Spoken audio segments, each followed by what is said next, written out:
with Adam Gertler and the Food and Wine Festival to ask him some questions about foods that keep you forever younger.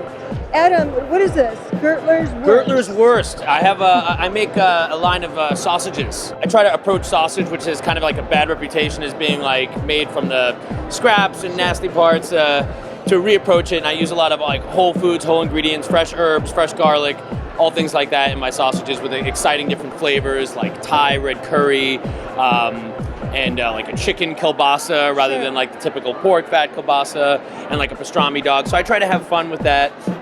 Here what I made today was a duck kreplach. Okay, kreplach. You have to say it like that. You have to say kreplach. He has the accent down. That's kind of like a Jewish ravioli, a Jewish dumpling that I grew up with.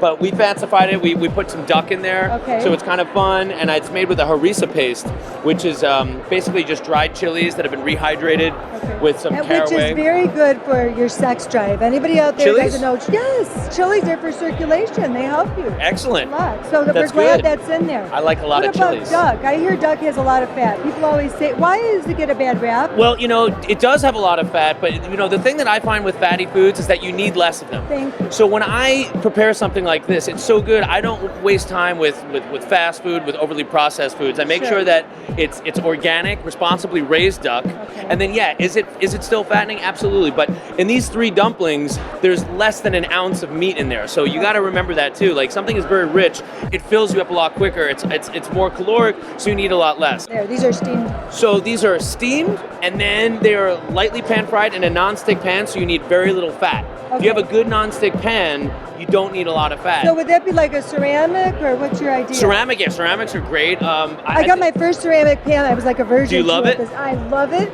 I love it. Let me ask you, you said something really important. I want to reiterate it.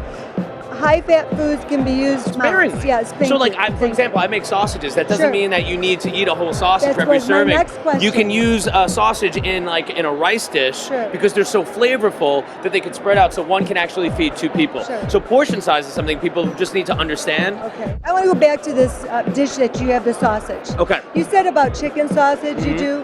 What other types? Like, what are some flavors? Okay, so I do one called the Thai red currywurst. Okay, that's good for you. Okay, we got the red curry. There's a lot of all the flavors that are in a Thai red curry paste, which is basically chilies with galangal, lemongrass, garlic, fish sauce, all that in a sausage. So I'll use that to make a pad thai or to make a fried rice, or that I can make with brown rice or something like that. I use it in my pasta sauce. I'm Italian and I put sausage in everything. So I love that you have. And it stretches it out. And the other thing that I love to cook with is tofu.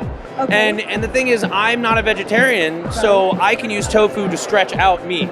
So, for example, if I'm making something with like pastrami and it's like a hash, I chop it up and I use that delicious pastrami fat to flavor all the tofu, and it soaks that up. So you can kind of get around. Like I said, you're still getting to have that rich, indulgent, decadent food, but you're stretching it out. It's just like approaching it. You don't need to have... It gives it like a hearty flavor. Exactly. And it doesn't feel like you're just eating bland tofu. And for me, like, my whole career is food. Like, I travel. I have a show that's coming out on Destiny. What's the name of it? My new show is called Last Call Food Brawl.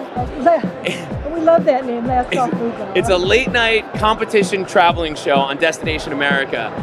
And I would travel around and eat the most over-the-top, crazy, decadent foods. But during the day, I'm running, I'm going to the gym, I'm eating really, really healthy to balance it out. I'm so passionate about foods that it's worth it for me to do what I need to do to maintain a healthy lifestyle to eat those foods. Some people will be like, well, you know what, I'm just not going to eat.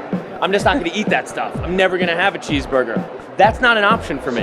Sure. I'm not going to give up the cheeseburger. What I will do is make sure that I eat the best cheeseburger with the best meat and the best bacon, and I eat it once in a while. Is there such thing as good bacon? Yeah, absolutely. Okay, tell me about good bacon, because I love bacon. Well, good bacon is bacon that's prepared from a pastured hog.